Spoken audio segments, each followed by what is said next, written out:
première question, pourquoi vous pensez l'État et pourquoi ait peur?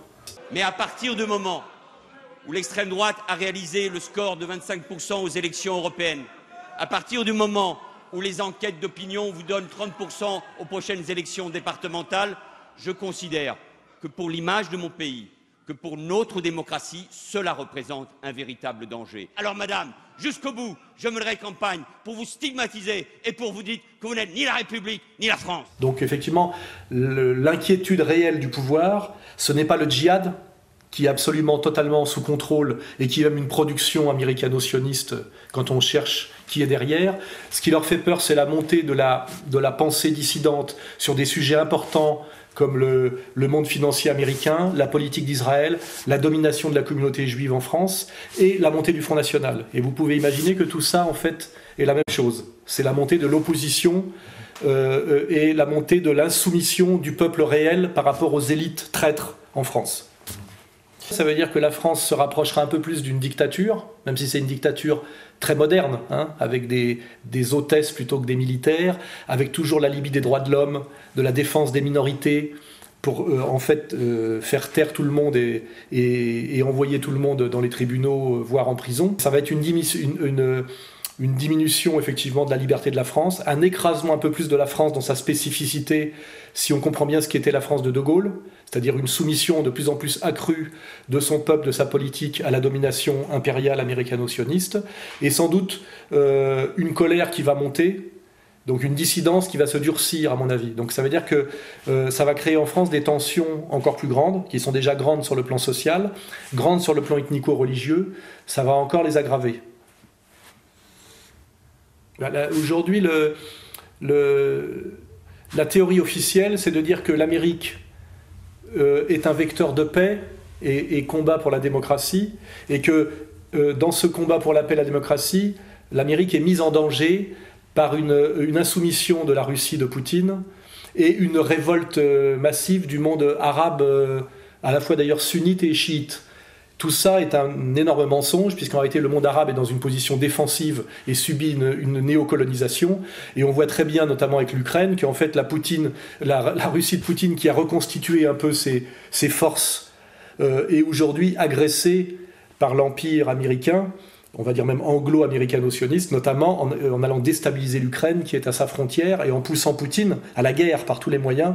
Et on voit aujourd'hui d'ailleurs que Poutine, par une politique étrangère très subtile, évite de tomber dans le piège de la guerre directe. Mais on voit bien que aujourd'hui la puissance militaire américaine est dans une logique de guerre très dangereuse, et que nous, on explique dans la dissidence, est la conséquence de leur effondrement économico-financier prochain. Et qu'en réalité, aujourd'hui, l'Amérique n'est plus un empire, je dirais, d'argent ou de puissance économique et industrielle. C'est une force de déstabilisation du monde pour sauver à tout prix son hégémonie fictive, qui ne fonctionne que sur le faux dollar, et elle maintient cette puissance du faux dollar par la menace militaire.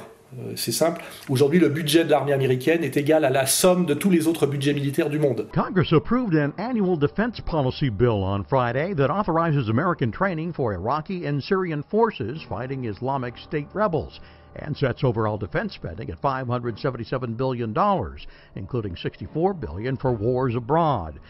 Donc c'est le premier pays agresseur et militaire du monde. Et les médias et le pouvoir français notamment fait un énorme travail pour cacher cette réalité au peuple de France et pour faire croire aux Français qui regardent les médias et le pouvoir que le danger serait la Russie et le monde arabo-musulman. Tout est fait aujourd'hui depuis que Poutine n'a pas laissé faire en Syrie ce qui s'est passé en Libye, puisqu'on peut le dater. Cette semaine, le président Hollande n'avait pas exclu une intervention militaire en Syrie sous l'égide des Nations Unies. Vladimir Poutine ne veut pas entendre parler de cette option. Regardez l'Irak, la Libye. Est-ce que c'est le bonheur là-bas? Est-ce que ces pays sont en sécurité aujourd'hui? Nous savions tous que Kadhafi était un tyran. Mais pourquoi n'écrivez-vous pas ce qui s'est passé après sa chute, à Sirte notamment? La Russie serait-elle prête à accueillir Bachar el-Assad? À cette question, Vladimir Poutine répond narquois. Assad a visité beaucoup plus souvent Paris que Moscou. Tout est fait pour déstabiliser Poutine par des mensonges, l'attaque sur le rouble, la stratégie à la baisse des énergies essence et gaz. Record de faiblesse du rouble, à la fois face au dollar et face à l'euro. Généralement, il faut quoi? 35 roubles pour $1. Là, on est à 45 roubles pour $1. S'ajoute à ça le fort repli des cours du baril. Le problème, c'est que ça fait plus de 50% des recettes de l'État russe, les ventes de gaz et de pétrole, et que globalement, le point d'équilibre du budget en Russie, c'est $100, $110 le baril. Et là, on est à 85 $ le baril. Et derrière s'ajoute la très forte crise de confiance à l'égard de la Russie qui a provoqué une fuite historique des capitaux. Il y a près de 100 milliards d'euros de capitaux qui sont partis, qui sont partis en fumée, qui sont partis ailleurs. On voit bien qu'il y a un énorme travail qui est fait aujourd'hui par la puissance impériale, c'est-à-dire la finance de Wall Street, pour essayer par tous les moyens, militaires mais aussi économico-financiers, d'affaiblir Poutine et de déstabiliser même en interne, en essayant de retourner contre lui la finance russe qui est malheureusement encore très imbriquée dans la finance mondiale, donc anglo-américaine, voire anglo-israélo-américaine. C'est ça le constat que fait la dissidence aujourd'hui.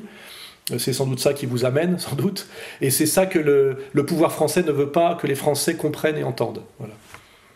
Il y a un élément intéressant en France, c'est la montée du Front National, qui, bien qu'essayant de ne pas être diabolisé par le système, reste quand même sur certaines positions qu'on va dire relativement dissidentes sur la Russie. La Russie est présentée sous des traits qui sont des traits diabolisés. Ce serait une sorte de dictature, un pays totalement fermé, etc. Ça n'est pas objectivement la réalité. Sur la Syrie. Il y a une guerre civile, c'est vrai, en Syrie, mais en même temps, s'il n'y a plus Bachar el-Assad, c'est l'explosion, la déflagration, la persécution des minorités. Les chrétiens d'Orient, qui sont déjà quand même de sacrées victimes, dont on ne parle pas énormément, on va en dire un mot, bien sûr. Eh bien, si Bachar el-Assad n'est plus là, je peux vous dire que les minorités, dont les chrétiens d'Orient, s'en sera terminé. Ça vous va? Oui, c'est bon, c'est parfait. Merci.